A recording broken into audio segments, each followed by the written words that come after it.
Good morning and welcome to this week's recruitment discussion with a jump. This week we are discussing AI agents took 8% of the work. So, what are your consultants actually for? And I think this is going to be a really interesting conversation from there. And as always, we're going to start with some stats, some pretty scary stats. But if you're watching on YouTube, if you'd like to follow us, that'd be great. We'd love to grow our subscribers on YouTube from there. So, if you'd like to follow us, please do so. So, first stat, and obviously, I'm going to bring Heather into this because Heather's joining us this week from a HR perspective, but I think she'll enjoy these stats as well. AI agents now handle up to 80% of the transactional recruitment work, screening, scheduling, candidate Q&As, and compliance. Okay. That stat has come out of A-Fold IT 2025 strategic review of businesses. And it sort of gives an idea of how much people are using AI for and what they're using AI for. And we've just a conversation about people Googling AI or using AI, ChatGTP to find out from HR perspective, finance perspective, and not really understanding what's going on. The second stat, though, Bullhorn 2026 industry trend report found that 78% of firms that grew their revenue by more than 25% last year were using AI tools embedded into their CRM. The top performing firms were 4 times more likely to be using AI. So basically, what we're saying is the split is no longer between agencies that talk about AI and agencies that don't. It's between the ones that are using it and the ones that are falling behind. On the desk, already running AI properly, recruiters get more than 12.75 hours back per week from automating search and screening alone. And this is sort of, if you think about that, that's almost 2 days a week from a recruitment point of view. That came out of Bullhorn's 2026 Grid Recruitment Industry Trend. It also came out of an ABSCO report about the UK recruitment market, and their figure was 17 hours based on transactional tasks such as CV formatting, compliance, admin work. So both Bullhorn and ABSCO are claiming the amount of hours that you can get back. And here's an uncomfortable stat that came from ABSCO itself. UK research found that only 6% of UK recruitment agencies reported a tangible benefit from using AI. So if it's not happening to us, it's happening to small groups of firms who are pulling away. These are the ones that are trialing AI, but learning how to use it properly, not just embedding it and then just believing it, thinking it'll do its work for you. It won't. You've got to work really hard at AI to get it to work for you. And the final stat is this. As a consequence of getting this wrong, 181 UK recruitment businesses entered liquidation between the 6 months up to August 2025. I haven't come to the next 6 months, but that is going to be bigger. That was an 18% jump on the same period of the year before. So what we've got to think, the standing still agencies are starting to disappear because they're not using the right tools and techniques. So, Heather, welcome back. Good to have you on board again. What a lovely topic to get our teeth in. Now, I know you normally don't like the first question. I hate the first question, You've Howard, had but that there's question only before, me. but there's only you, so you're going to have to get stuck in. So let's start with the elephant in the room. AI agents are now screening, scheduling, fielding candidate QAs, running compliance, up to 80% of what we'd class as a junior consultant could do or a back office could do. From where you sit then, what is AI actually doing today inside recruitment? And where is the hype getting ahead of the reality? It's genuinely a fascinating question. This, from an HR point of view, it's all about workforce planning and who we're hiring, and that the hype ahead reality is actually the bit that really fascinates me, because this talk of AI will do away with recruitment businesses and we won't need recruitment consultants. That's not matching reality. So hiring managers that I'm talking to are finding that AI is incredibly useful at the administrative tasks, right? So we're using AI to help us write job descriptions, person specifications. We're using AI to, as you say, do the admin, to engage with people, to answer straightforward questions, chatbots, all that malarkey. How much do we hate those that are driven by AI when we're using them as customers? But what the hiring managers are ending up with is shortlists of people they don't really want to hire, right? Because it's all being done by AI. And unless we are very sophisticated about what we do with AI, it's doing those tasks, but not necessarily doing it well. And it's that extra layer of sophistication that I think is where the recruitment consultants, junior or senior, add value, and that's what they should be doing. And it's never been a good idea to have people just doing the admin tasks. Now we've got tools to enable us to be more efficient, tools to enable them to spend their time on learning about candidates, learning about clients, learning about industries, learning about what hiring managers are genuinely interesting, and then making our products more sophisticated. So for me, it's a fully HR based question, because it's, are we hiring the right people? Are we designing their jobs properly? Because I think there's a lot of hype about AI that just doesn't meet reality. I think if you think about what you just said there, and think about the question that we've posed: screening, scheduling, top of the funnel sourcing, candidate Q&As, etc., all the sort of things there. Okay, this isn't the future. This is the past. This is the past. Yeah, now. I was going to say it's now. It's today. Yeah. Okay, and this is where individuals are gaining sort of 12 to 17 hours back per week.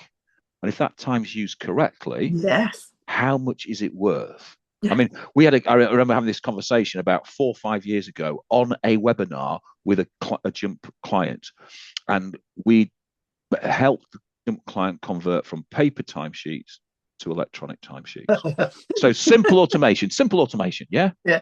But that gave their consultants 4 hours back each per week.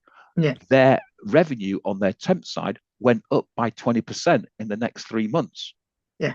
That's 5 years ago. AI and automation has been in for a long time.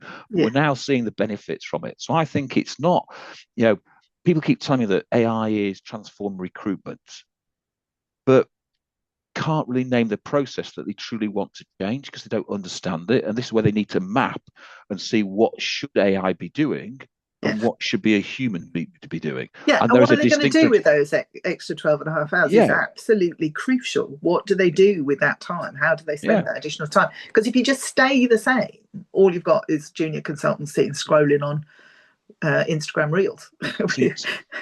So your comment about replacing recruiters, the reality is that AI is replacing the resources heavy lifting and the admin and the scheduling work. But if you think about what your team is doing, copying CVs into files and parsing them and pushing on that's yesterday's work. That should be updated. But AI has not come for your job. What AI has come for is to the heavy lifting. But what that means is that we can do more things with the time that we've got and use the data that we can create to actually sell. And I'll use some of the data that I got when I started to Google this sort of topic. Okay. This is the thing that we should be using it to go to our clients with, because this gives us time to have that conversation with the client. 54% of UK employees report there's a current skill set shortage. And this came out of the Open University Business Barometer in 2025, and they'd looked at 2,000 senior decision makers. So what are your team doing? If 54% of UK employers report there's a current skill shortage, what are your people doing regarding building talent pools, developing talent pools? Rather than chasing jobs, why aren't we going to our clients with better information? We can help that. So that 80% number that scares people because it's true, not because it's loud, it's because it's actually true. But it's what we do with that 20%. It's the old Pareto's law, isn't it?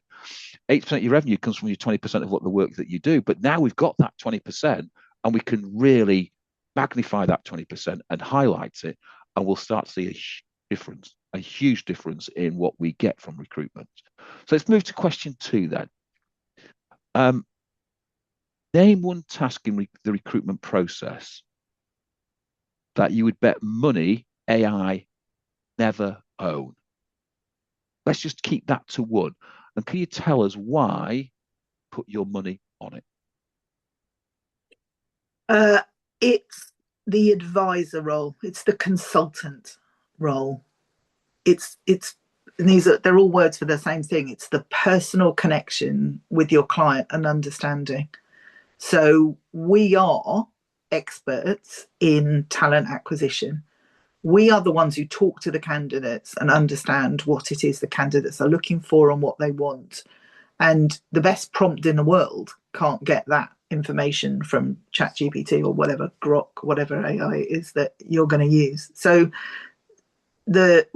what I don't think you will ever replace with AI is the personal touch. It's that ability to build a personal relationship with a candidate, with a hiring manager, with their client, and advise them on each of their problems and what their solutions are.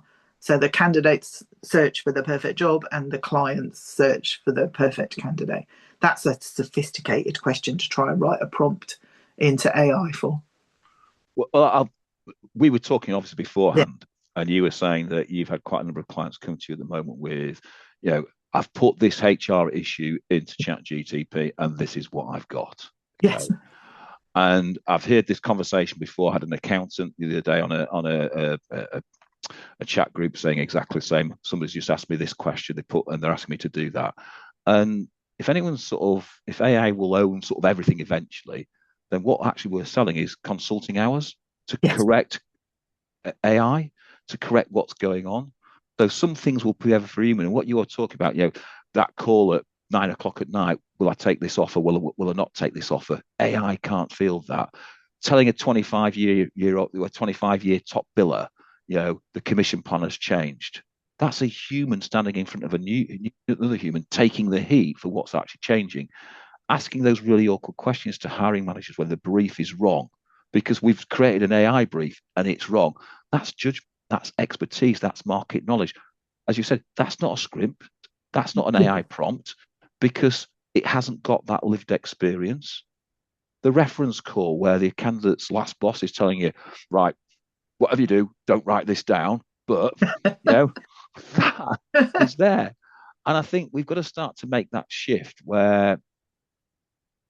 and I think we've got to think about this in recruitment, that we're doing all of those sort of things. And I think the big shift that's happening, I think, when we talk about AI processes that will never change, I think the human process will never change. Yeah. But when you start to think about the micro market, and most of the people on this webinar are from that micro market, we would be saying 3 or 4 years ago that every solo business, 86 to 10 heads, etc., their tech stack was better than all the global players because we can use that tech stack and change that tech stack. However, what the big players are doing now, because they can't spend millions to change their tech stack, they're investing hugely on AI. So all of the things that take them hours to do now takes them seconds to do. And so they're now becoming more competitive with the SME market. And I think we've got to make our mind up what we're doing with AI, because at the moment, I don't think we're doing enough with AI to actually help us do the job, especially solo recruiters. And I've spoken to so many so far that are using AI in an appalling way and don't understand what it can do. So this is a really interesting question. I'm really interested in your answer to this. Okay. If AI can match a CV to a brief in 30 seconds and write the email about it, what is a recruiter actually going to get paid for in 2026? And what is the human premium worth? And what does the buyer side think it is worth right now? It's a really, really interesting question, Howard, because for me, it's the same question we've been asking for the 150 years that we've all been in recruitment. What are people paying for when they engage a recruiter? And this is just an AI version of the same question. When, I don't know, 5-7 years ago, it was, well, I can put a job on LinkedIn. So if all you offer me is the ability to put a job on LinkedIn and send me the CVs, what am I paying you for? This is just an updated version of the same question. What are we paying for? So are we just paying for them to do the job for them of sifting CVs? Or are we adding a layer of sophistication based on our expertise, because that's what we do day in and day out, and that's what they're paying for? Because they can get AI. Any hirer can get AI to place a job, to sift CVs, but can they get the understanding of candidate short markets, what it is that candidates are looking for, how you fill a job in a candidate short market, what your database is worth over and above everybody else's database, and the stuff that's there in the public domain, as opposed to the niche candidates that you have access to and that trust you to put them in the right jobs. It's that layer of additional sophistication that you just can't get from AI. So I think when you start to think about that question, what we're getting paid for, we're not getting paid for searches anymore. No, haven't been for years, right? Search is free. Yeah. But what we're getting paid for is our judgment of that search. And I read a stat that, I remember having this conversation a long time ago, that the best recruiters can read a CV in about 10 seconds. That's quicker than AI can read the CV. However, we're having to find the CV. That takes time. We're having to open the system, review the CV on the system. That takes time. So when you start to think about what AI can do, we're kissing a lot of frogs to find the prince. They can kiss those frogs a lot quicker than we can and find the prince, but then it should be us, our judgment on whether what they've actually found is right. Because although it can do that in 30 seconds, when you're actually looking at the CV, is it right? Because it's that lived experience, okay? And that's a small percentage call between success and failure, and AI can't do that. And your comment about earlier about too many people sending, shortlists to clients and then failing because it's not quite right is because of that judgment call there. Yeah, it's that extra 5% that we add in terms of expertise and knowledge and the personal touch. You all know that you're more successful in getting candidates into jobs where you've got a strong relationship with the candidate and you've got a strong relationship with the hiring manager, and you can do that, overcoming objections, and you can deal with the counter offers. And those are that 5% is never going to get replaced by AI. So as I've just said, the calls that you get paid for now are the rejection calls, the feedback calls, the CV prep calls, the offer call, the prepping the candidate before that, etc. Those are the things that we should be accelerating and getting better at, because that's what are we calling our clients about, what candidates about, what we're talking to our own team about, okay? And you're paid for knowing the market. You're paid well to be able to tell a CEO that they're wrong. Even AI has, if you think about most AI, at the bottom of the pages, it says, please check the facts, because AI is not always right. Because AI has no empathy, it has no intuition. But also it can't know. It can't know the stuff that you know because you're an expert in your market. My call this morning for a potential new client from an HR point of view, but it acts, it illustrates the point nicely. He's got a performance issue with a member of staff. He's been and got a performance policy and a disciplinary policy from AI and a bunch of letters.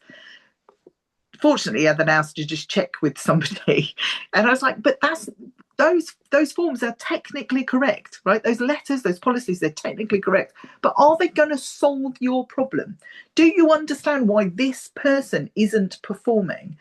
How can you work out why they're not performing? Because it's not with these letters and this policy, and that nuance of human motivation, human understanding, you can't solve using AI. And that's the bit in recruitment that we will be paid for.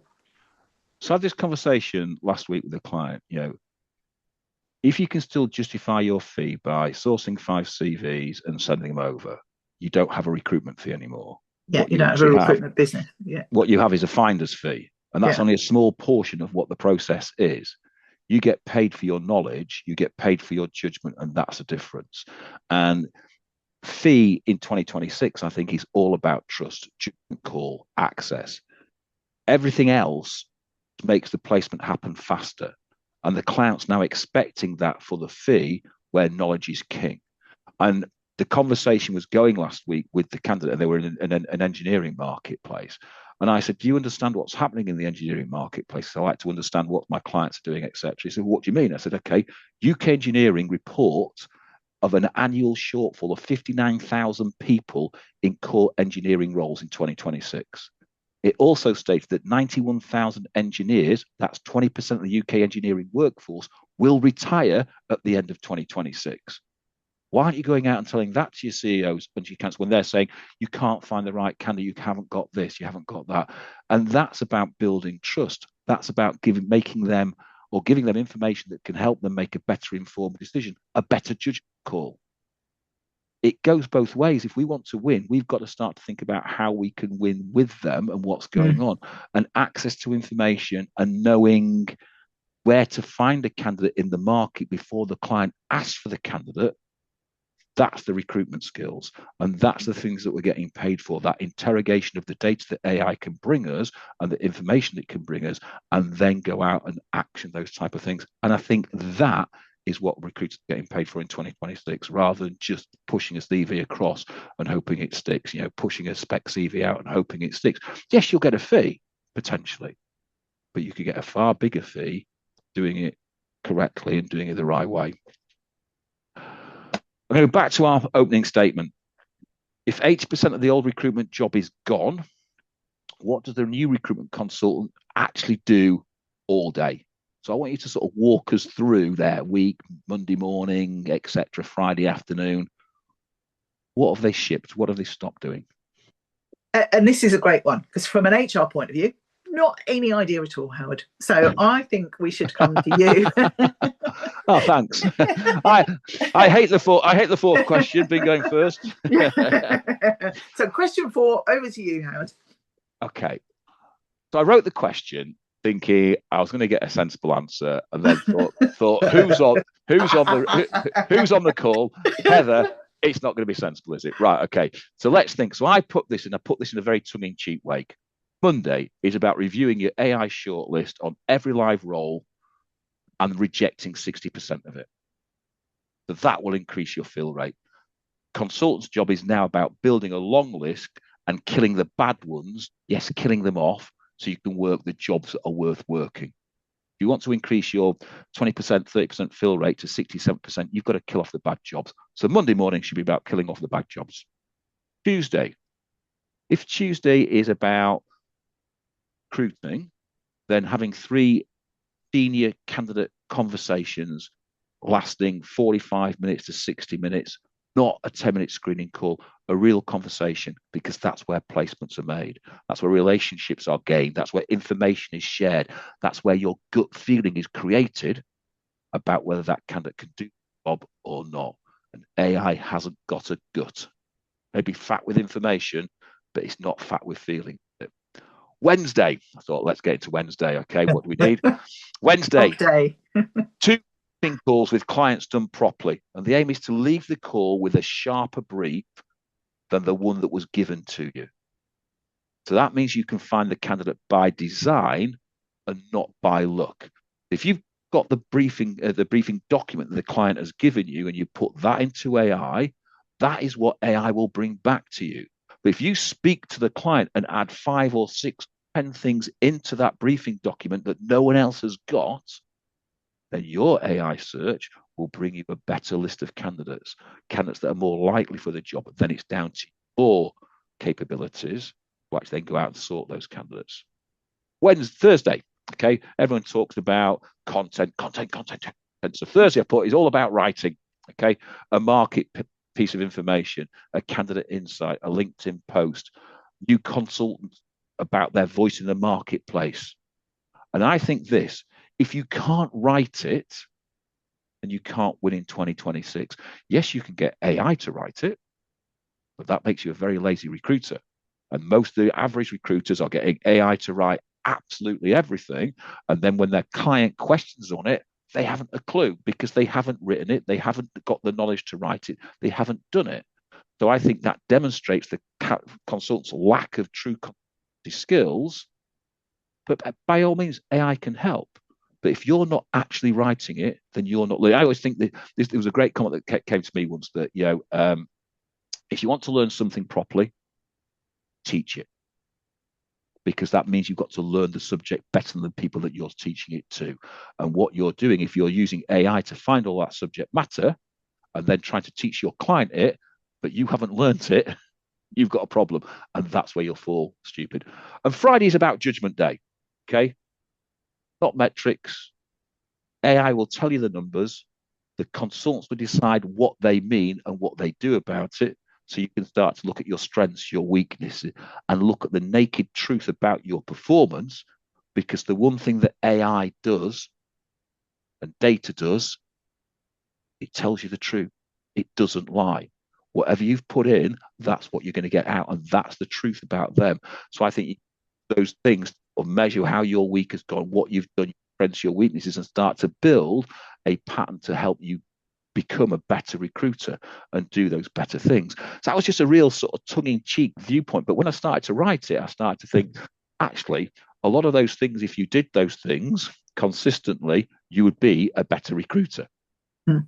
AI can help you, AI can hinder you, but those are the things that I would be thinking about. What would I be doing every single day of every week? And there is an HR angle on this, Howard, that I think is really interesting, that there are people who have been recruiters a very, very long time, and they're used to doing things in a particular way. And I think for us as recruitment leaders, part of the challenge of this is helping good recruiters to see that there are improvements and changes to the way they've always done things that will make them more successful. So there is something about the ability of your organization to manage change, and the individuals in the organization to go, yes, I know it's always worked for me like this, but the pace of change in the role of a recruiter has increased exponentially. And so how we as recruitment leaders help good recruiters to be better recruiters by using technology and changing the way they work. And yeah, of course that was tongue in cheek, but it's a really good debate point to have with your recruiters, which is, how do you spend your week? What do you do? What could you do differently? And I think that change piece is where the HR slots into your tongue in cheek thing. So let's take that a little step further then, because I think you're right. And I think good recruiters get very consistent with what they do. Yeah. And they sit inside the comfort zone. And Yeah. that horrible old comment, nothing grows inside the comfort zone. And it's right. It's but true. we get used to that comfort zone. But recruitment consistently changes. And what you find that really good recruiters change with it. The average recruiter, it takes a lot longer to change. And that's what it's doing. It's weeding out the average consultant now because they're not changing. And I think we've had this conversation about this before, about, are your habits curtailing your recruitment career? And this is what it's about. It's about the changing habit. It's about the changing what's going on and how you change certain things. And if you don't change your habits, then you've got problems. And it's not because your habit is bad. It's just because your habit is now outdated and other habits are quicker, faster, and better at what you're doing. And I think we are seeing that, but we're not absorbing it. Yeah. And I'll use the same conversation. I think I used this about 3 or 4 weeks ago on one of the webinars. I was up in Scotland at a talent do. The main speaker dropped out, and they said, "Will you do the main talk? You've got a talk going on before that. We'll bump you up. Will you do this, do that?" And I said, "Yes, not a problem." And my talk was all about new technology is coming. Are you sitting on the beach waiting for the wave to crash, or are you riding the wave? And it was really interesting. They said, "Well, what do you mean?" I said, "Well, if you want to swim out and ride the wave," and the technology at the time what was coming was video interviewing. I said, "If you want to ride the wave, okay, great, because you'll start to be the first person. But if you sit on the beach and wait for the wave to land, it will crash and wash you away. So what do you want to do? That's your choice. Swim out, step out your comfort zone and get swimming, ride that wave, or get swept away." And it was interesting. There was lots of murmuring and people giggling and laughing. And Ryan from Odro was in the room. Yeah. And turned around and went, "Oh my God, this is what I do. That's what I've just started. I've just started Odro." And it was just like, right. And having that conversation, it was really interesting because he said, "I've never thought about it that way, that people are going to get left behind." Then COVID hit. What happened? Video interviewing went absolutely off the scale. Yeah. Look at where we are now. Look at where we are now. And I think that's the thing, Howard. I love the analogy with the ocean and the beach, not least because I'm dreaming about being on holiday now that the sun's come out. But I do think the pace of change has accelerated over time. And it's so important that people are at least on the crest of the wave, if not ahead of it. But you absolutely cannot ignore the change, and you have to understand it, embrace it, go and be educated about it, talk to other people about it. I was talking to a client just before I started this webinar who's just been on, made a point of going out and talking to tech people, and he's come back filled with ideas for things that he can do to change his recruitment business, because you just start to understand what's possible. And until you open your mind to what's possible by, listening to things like this, but, there's lots of other places to go, but you've got to be in the game. And I'm going to put a little comment in that might sort of scare people a little bit. Okay. In recruitment, we tend to get rid of people really quickly. They're not being successful, not working, etc. When actually what they're saying now in recruitment, it now takes at least 9 to 12 months to start to be successful in recruitment. However, the speed of being able to recruit from tools AI has speeded that up. So at one time to be successful is taking longer, but the speed that we can do it at is getting quicker from there. But that knowledge, that marketplace knowledge, etc., is now you need so much more of it. It takes longer. So we're in that bit of a juxtaposition. We think it should be quicker because the processes are quicker, when actually the knowledge of understanding of how to sell to your clients has extended, and therefore it's 9 to 12 months, not the 3 months when everyone's getting terminated after 3 months. You haven't made a placement, etc. Yeah, because what we're selling, right, what our clients are buying isn't the stuff that's easy to do and quick to do. They can do that for themselves. What they're buying, what they're engaging with is that the more sophisticated layer. And we've got to cut people a slack. You can't learn that overnight. You can't learn it by asking AI, as you said earlier, asking AI to write me a brief. You've got to go and learn it. So here's a question then, talking of layers. 3 layers, not 5. Senior advisor, AI agent, low-cost operative. So what happens to the people in the middle? Resources, BD people, team leaders. Are those roles now sort of dying away in 2026, or are they radically different? And how should an owner have a conversation with their team about what roles are actually changing, what's going on?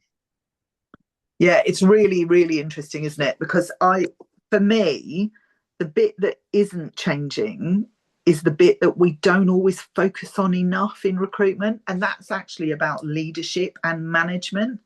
So we still need leaders and managers in our recruitment businesses, because we've got to help people understand how to use the tools that are available, and how their job is changing, and how they're developing the skills and the knowledge that they need to be successful. And so those parts of the job actually stay as important. Probably they're more important, but they've never been the things we've been particularly good as an industry at focusing on.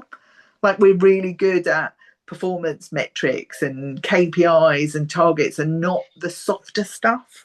And I actually think having layers of management to focus on the people aspects, that how do you use the tools properly, how do you embrace them, how do you build your client relationships, what are the softer skills, what's the knowledge, what's the experience, how do you get that? That's the stuff that we have to build into jobs and therefore structures, and that will then create the job architecture, because it's what we're asking people to do is different. It's not, we've been very task focused as an industry for a really long time.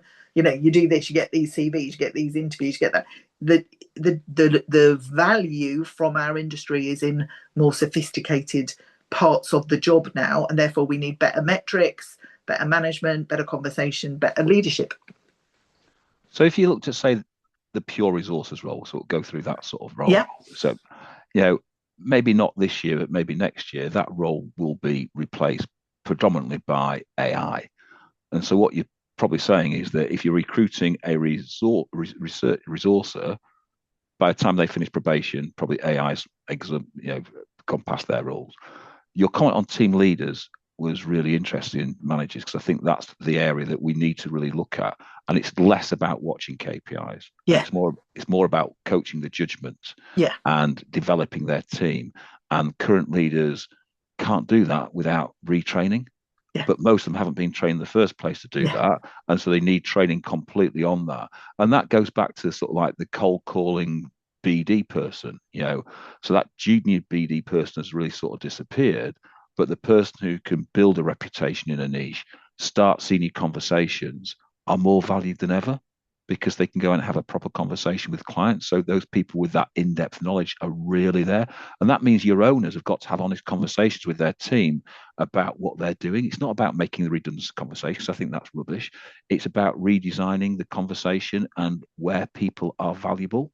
And I think the roles may not be there now, but what do we do? And it goes back to that again, that analogy of, have you got the people sitting on the bus? Are they put in the right place? So you may have all the right people on the bus at the moment, all sat in the right seats for recruitment 2024, 2025. But will the seats be the same seats in 2026, 2027? And I think that's the bit that we've got to understand, is that the AI has created musical chairs, so to speak, of what's going on. So which chairs should be removed, and where would you put that person to develop that person better? Especially if you're getting 12 to 17 hours more out of the opportunity, where would you place them to make more of an opportunity? And I think this is where HR and recruitment sort of usually sort of disagrees. You'll be thinking we retain everybody, when I think some owners are going to have a pretty hard conversations with certain people because those roles will disappear. But the question is, where can you place them, if at all, from there? So I think we've got to look at it in that way, because I think it's going to be a really hard decisions for certain clients if they adopt AI properly, what they do with certain members of their staff. And I think back office probably is more under threat than front office, if I truly look at it in 100%. The roles in back office are more vulnerable because so many of the back office tasks can be automated with straight through processing and all of the benefits that you can get from the AI based tools that are available to you. There's a really interesting HR piece on there that I know it's not technically the topic that we're covering, but just the change in legislation that not everybody's noticed this month has been that the 2-year rule for employment tribunals is now a day one right. Yeah. So there is a really interesting employment angle on whether or not you can just let people go because they don't work the way you want to work, or because the way in which you change the way you work is changing. So, letting people go from your business is much riskier now than it has been for a very, very long time. And actually, I think that should be driving people to behaviours that are really positive, which is that clarity about role purpose, that support, that measurement of soft skills, that good objective setting, good leadership, good management should mean there's very little risk associated with it. But you can't just go, oh, well, they haven't worked for me for 2 years. It's a mistake. I'll just let them go. That just doesn't hold water anymore. And that's a big, big question. Yeah, that's a proper whole webinar on its own. Probably. It is, yeah. Okay. But I just thought I'd slide it in because I had a couple of people today in recruitment who had missed that and didn't know that 2-year rule didn't exist anymore. So I'm trying to let as many people know as I can because it's really important. So talking about then hiring and removing, etc., from your experience, then what are the 2 hires every recruitment business should make in 2026, and which 2 roles should they stop hiring at the moment, maybe forever? And just importantly, what does the right onboarding look like for new hires when 80% of the old training is about teaching them the administrative part of recruitment? Yeah, I'm not sure the roles are that different. The job titles are necessarily that different. They're just the way in which they're going to work is different. So you're redesigning the jobs. You're saying you're not asking somebody to come in and resource in the way they used to resource or administer in the way they used to administer. But we still need those things to happen, just in a different way with different people. So it's a difficult question, Howard. I find it really difficult to say what roles would you not recruit, what would you never hire into in the future, because although we're going to do it differently, we still need entry-level roles. We still need to develop people. We're just going to develop different skills. We're not going to have somebody sit and learn how to do their job by doing things that AI does for us. We're not going to have somebody come and learn how to be a recruiter by doing the admin, because it shouldn't exist in your business anymore. So I think that's quite a difficult question to answer. So I looked at this and I thought, okay, how can I be controversial? I like a bit of controversy. So Oh, good. And then I can argue with you. good. Okay. So I thought, okay, should the recruitment title or the title of recruitment consultant still survive? Should it not be senior advisor?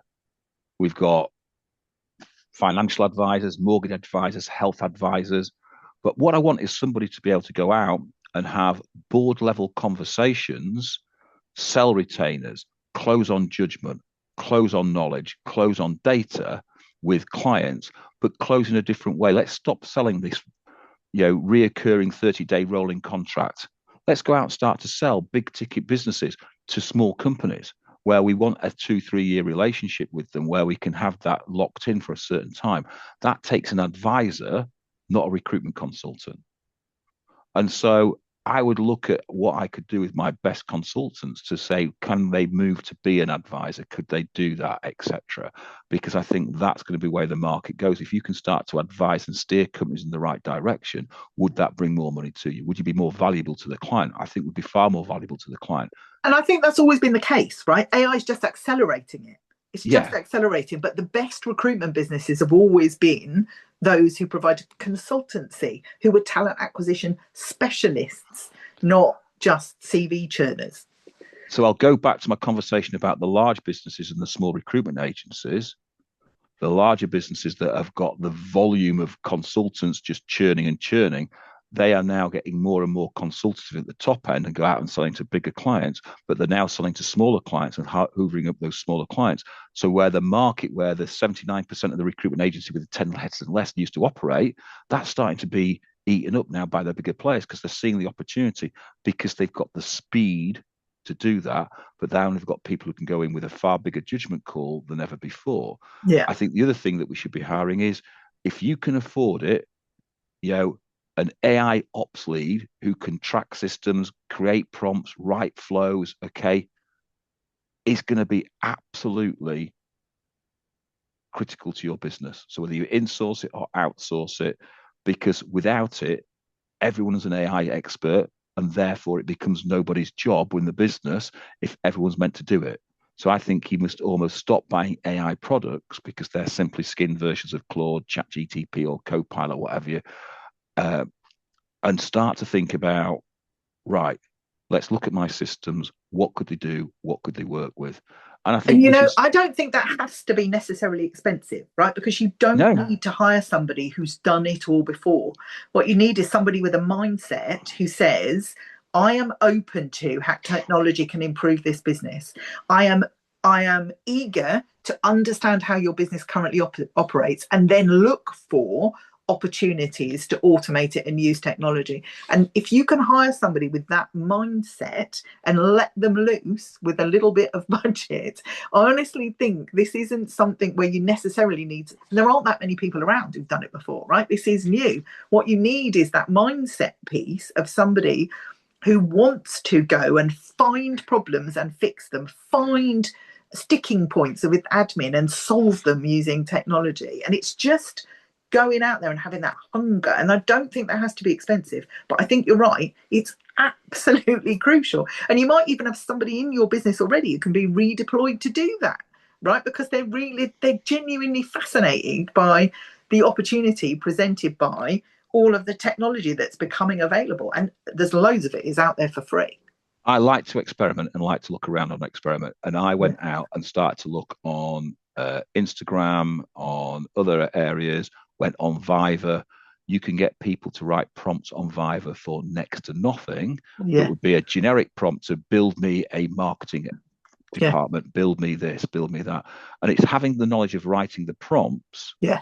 That's the key for me, is prompt engineering, right? That's the questions we put into AI. If we put crap questions in, we get crap answers out, like every data-based system. And that ability to write good questions, that's fundamental to getting this stuff right. Yeah. And I'd stop hiring resources because AI can do that quicker, and start to build that job as a researcher, to build stronger, better candidate pools. And that's way. And look at then stuff like what your cold callers are doing, because the market is telling us that the hit rate isn't great. So why are we current doing that? So I think that new sort of senior advisor needs to be developed, but we can't onboard it as we did before, because we said before, most of the things that when we do onboarding is the administrative side of recruitment. So we need to start to think about how we build those advisors and build a training session for those advisors to help them be better at their job, be proper consultative sales. And I remember having that conversation when I was in tech sales, bumping into people who were selling tech products. They were advisors to what was going on. Once they got the product sold, then they brought the tech team in who would say whether or not they could do that and how they Yeah. would develop it and etc. So they weren't the expert, but they were advising on everything. So it'd be the same thing. Advise the client, go back to the recruitment business and say, right, can you do this? Can you develop this? Can you deliver this? Yes, right, we're in. Off we go. So last question, and let's paint a picture of honesty.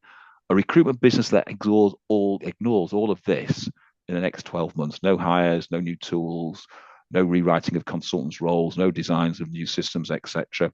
Where do you think they'll sit in 2027?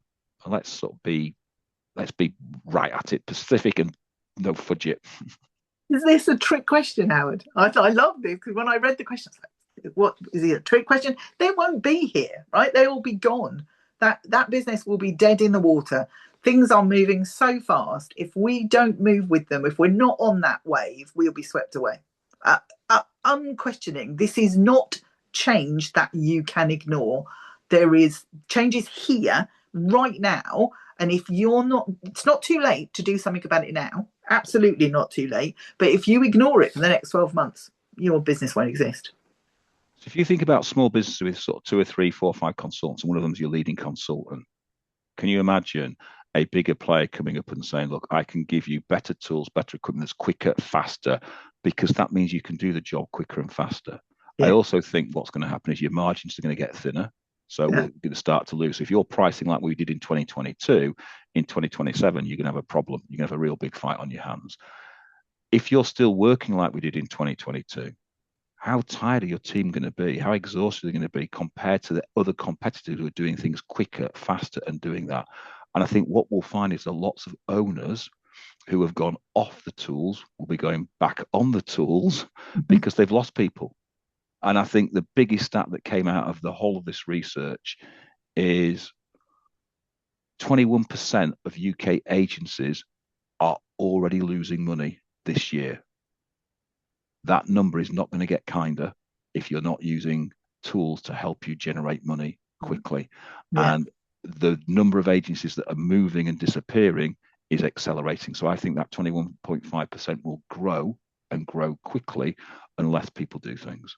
So I think it's a sort of fitting end to sort of end on that bit of doom and gloom, but a little bit of light at the end of Yeah. the tunnel. Well, yeah, Change. because it's accessible, right? The information is out there, the tools are out there, there's some free tools that are out there.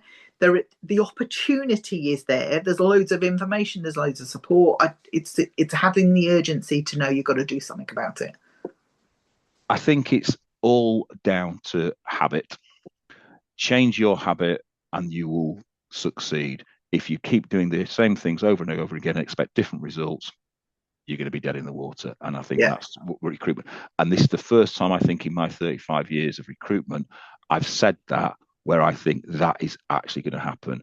End of the 90s, early 2000s, the dot-com boom was going, yeah, this is going to replace recruitment. Yeah, right. Giggle, giggle, laugh. Yeah. No, it won't. Then the internet, then all these Yeah. things that kept coming in. This now is going to This really could. Yeah. separate the wheat from the chaff Yeah. quicker than ever before. Yeah. Heather, as always, an interesting and enlightening conversation. Ladies and Thank you for gentlemen, having me on today. no, not a problem. Ladies and gentlemen, thanks for your time. I hope you enjoyed it. It's really interesting that the amount of people that haven't turned up today that actually signed up. Okay. So it'd be really interesting to see how this gets viewed on stuff like YouTube and on our website, etc. Because I think this is one of the most critical conversations that we'll have this year, but most people will ignore it. So, ladies and gents, thanks for your time. Much appreciated. See you all again next week. Heather, thanks for your time. Look forward to catching up with you soon. See you Take soon, care. everybody. Bye. Bye.